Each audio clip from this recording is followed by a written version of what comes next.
All right, DeAndre Hopkins reportedly heading to the Tennessee Titans. Welcome to Fantasy Football Today. I'm Adam Azer with Jamie Eisenberg. Want to thank Jamie for jumping on this bonus pod on a Sunday night, not with his usual setup, so he might sound and look a little bit different if you're watching on YouTube, youtube.com/fantasyfootballtoday.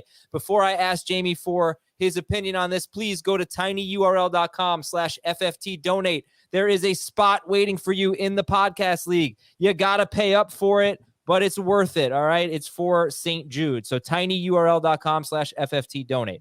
All right, Jamie. So what do you think? Give me a round for DeAndre Hopkins in a 12-team PPR league. Round 5 for me. I think once you get past the top 20 receivers, he's in that next group of guys. So, we'll obviously get into this, but, you have his age, you have volume concerns, you have quarterback concerns. There's just a lot. I think there's more working against him than I think there is working for him. But I do think at the right price, anything after really the first 4 rounds, I think is the right time to jump into DeAndre Hopkins, especially as we're going to see, how much receivers get pushed up. So I would not draft him with the idea of him still being elite, but I still think he could be productive enough that you could feel comfortable starting him on a week in, week out basis. You did draft him before this news broke in the Scott Fish Bowl. And that was such a steal. Yeah, it was. How do you feel about it now? I feel great. I mean, I look, I knew wherever he was going to sign, whether it was going to be Tennessee or New England, and based on the betting odds that we saw at the end of last week, it seemed like Tennessee made the most sense, which, I kind of felt that way all along because I couldn't see him going to a cold weather situation where unless the money was just going to be overwhelming. But I got him as the 33rd receiver in round 9. Like, that's just ridiculous, and so it was kind of one of those things where, like, when I saw the way I built my draft, you could see our Scott Fish Bowl teams. I'm sure we'll talk about it this week again, but I only had one receiver at that point. And I was like, okay, how I feel about Hopkins. I'm not the biggest fan of his situation. And again, we'll get into it, but at that price, it's just like, if he hits to anything close to even if I have him ranked, it was worth it. So as the draft was unfolding, I picked 8. So it was, after I had taken the third quarterback first before I took a second receiver.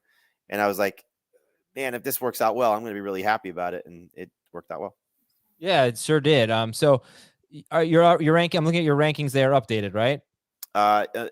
Just check the date, but yes, I did update them this afternoon. All right. Looks like they're updated. So it looks like you have Hopkins as wide receiver 21 after Judy, Cooper, Christian Watson, and Deebo Samuel. And before Drake London, Chris Godwin, DK Metcalf, DJ Moore. That sounds right? That's correct. Yes. All right, so obviously you said there are a lot of things working against him. DeAndre Hopkins has been the ultimate target machine. I mean, you could argue anyway. He's averaged 10 or more targets per game in 5 of the last 6 seasons. The Titans have not had a player with more than 112 targets since 2015. All right, so that's 8 years ago, and that was actually Hopkins' breakout year. Since then, he's been a target monster, and nobody on Tennessee has. They are obviously very run-heavy.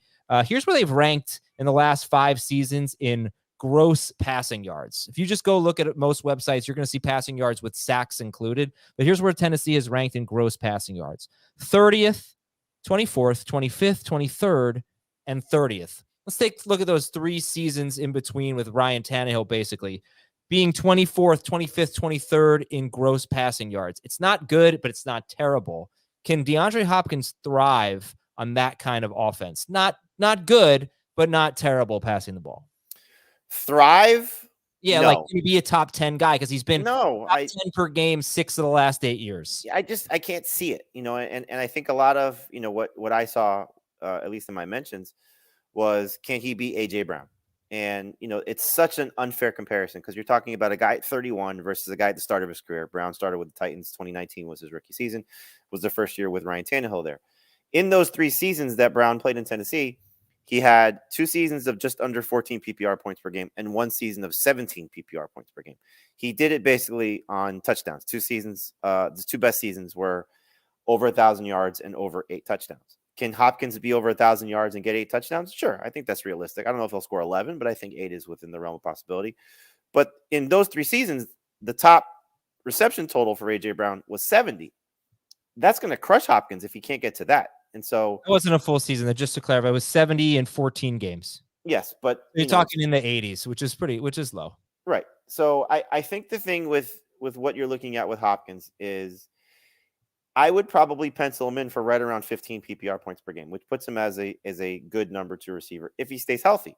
You've heard me say this, and you and I have, not necessarily argued it, but we've debated a little bit back and forth on what receivers have done post 30, and it just hasn't been very productive. Now, he is one of these guys. I'll get the number. I always forget it, so I don't want to say the wrong thing. But in the last, I believe, 15 seasons, here's what it is. In the past 10 seasons, only 17 receivers aged 30 or older have averaged at least 15 PPR points per game. Now, again, he's one of them because he's 31 now. So he did it last year when he was at 16.8.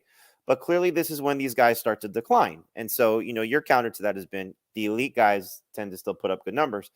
But the elite numbers that you get from these guys, there's only been 3 guys that have been 19 points per game or higher. So to get him into the top 10, I think is a little bit of a stretch. Now, 16.8 was number 9 last year. So can he do that? Maybe, borderline.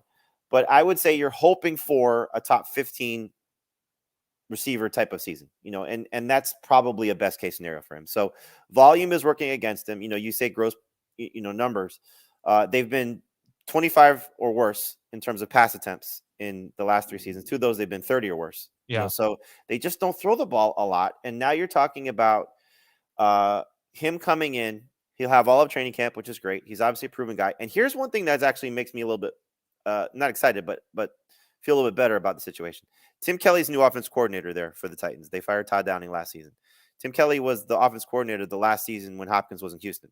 Mm-hmm. So he knows that system. And in that last year in Houston, again, he was 4 years younger at that point. He had 150 targets. He had over 1,600 yards receiving and scored 8 touchdowns. So he still was a monster that year. I think those numbers are correct. So there's that rapport and familiarity, and the fact that Tannehill, despite the fact of not getting a lot of targets, was still very good for AJ Brown.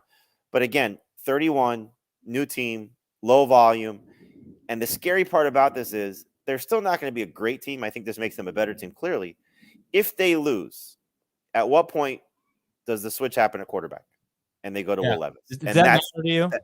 Yeah, very much so. Okay. Because I know.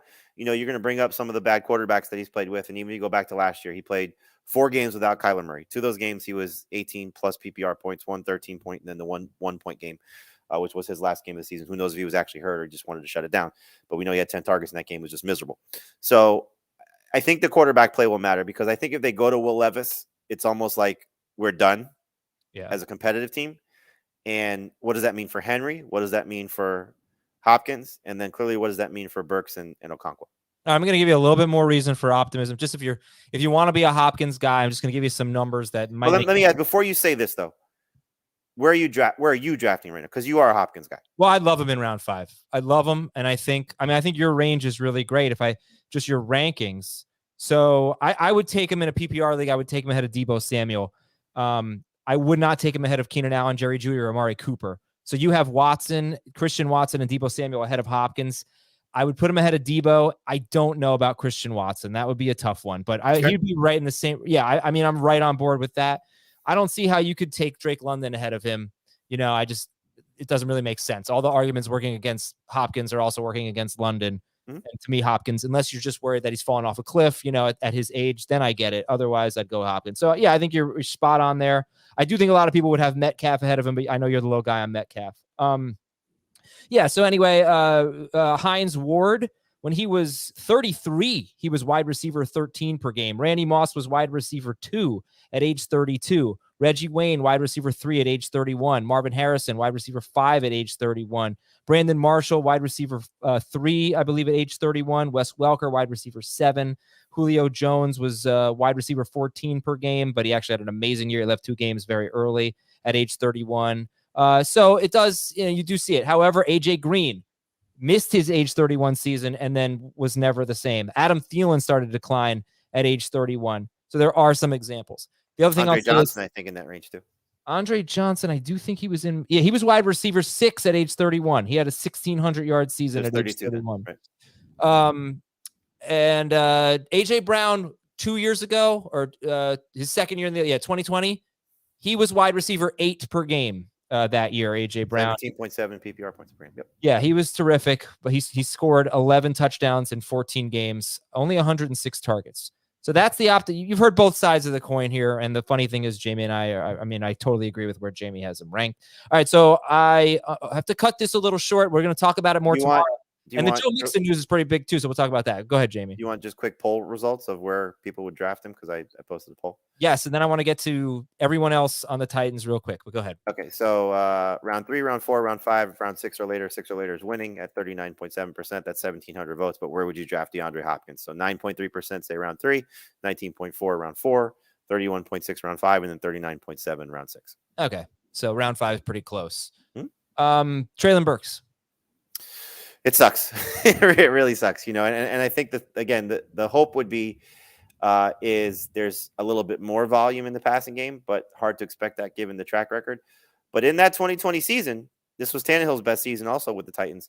Corey Davis averaged 13.8 PPR points per game that year as the running mate to A.J. Brown. And so, again, if you're looking for optimism, that would be a fantastic season. He had 90-plus targets that year. He had 65 catches, Corey Davis did. So, again, if you're looking for a second receiver to sort of emerge or at least be productive when there's an elite guy there in this Titans offense, it can still happen, but I think it's just tough to expect. So I dropped him from a guy that I was taking in the 6th round to a guy that I would probably take in the 9th round at the earliest. And so it's just very tough to say he's going to be a productive guy. So for me, Treylon Burks now is in the range of Jackson Smith-Njigba. I would take him over him, Smith-Njigba. But wait, you take who? Jackson Smith-Njigba or Burks? Smith-Njigba. He's in the early 40s for me is where Burks is falling. Wow, so you have Brandon Cooks and Juju just ahead of Burks. Yeah, it's tough. Yeah. How about Tannehill? Does he get back to being, I said on Friday's show that I felt like there were 18 quarterbacks who could be a difference maker in your fantasy league, with 18 being like Russell Wilson, the end of the Russell Wilson group, and then 19 being, like Derek Carr and the rookies and that guy, or not Anthony Richardson. He was in the top 18, but yeah, I know what you mean. This young and Tannehill gets into the maybe he can make a difference group. I would put him behind those guys just because of the threat of Will Levis. But yes, I mean, you saw two of the 3 seasons with A.J. Brown. Tannehill was over 22 PPR, 22 fantasy points per game. So the rushing matters for him. So he's one of those surprise rushing quarterbacks that we never really referenced when we talk about guys who run, but he does. And I think that's certainly going to be a boost on top of what he should be able to do as a passer. Now, again, does he stay the starter for the entire season? I think they're going to be a competitive game. I know we say this all the time. It looks like personnel-wise, they're horrible, but Mike Vrabel's teams fight. They're very competitive. I think despite the offensive line woes, they'll still be productive. Obviously, the run game should be supportive. If Derrick Henry stays healthy, he should be one of the better in the league. So I would think that Tannehill is going to play the majority of the season. So with Hopkins, with Burks, with Chig, yeah, I think he's one of those guys that you target as a late-round number 2 quarterback in a super flex or 2 quarterback leagues. And then if he surprises you during the season, you add him off waiver wires in a 1 quarterback league. 3 straight years as a top 15 quarterback per game, 2 of those as a top 11 quarterback per game, never higher than 10th. Finally, Chig Okonkwo. Am I right? Is it wah wah? Yeah, very much so. This is another guy I was excited about, and so he went from a borderline. There it is. Very, very appropriate.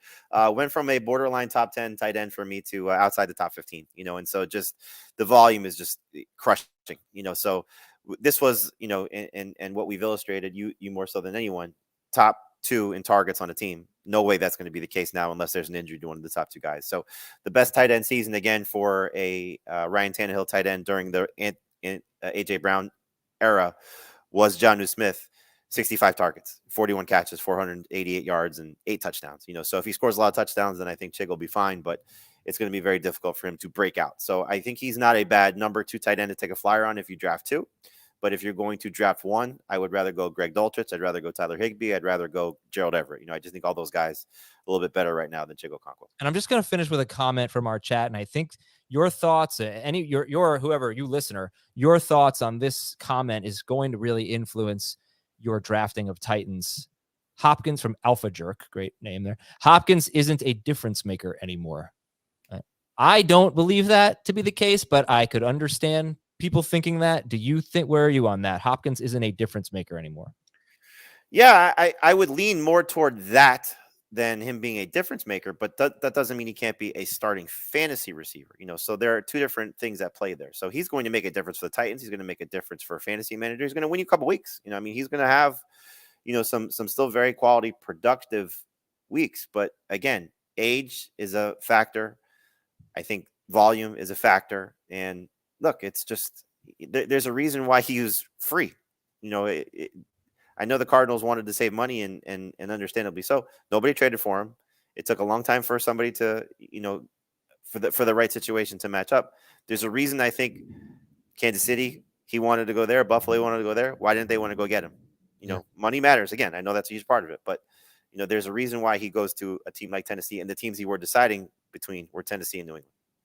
Well, it certainly makes the AFC South a lot more interesting. Jamie, thank you for your time tonight. We will talk to you tomorrow at 11 a.m. Eastern with some more Hopkins reaction, Joe Mixon reaction, Evan Ingram reaction, and quarterback tiers. We'll talk to you then on Fantasy Football Today.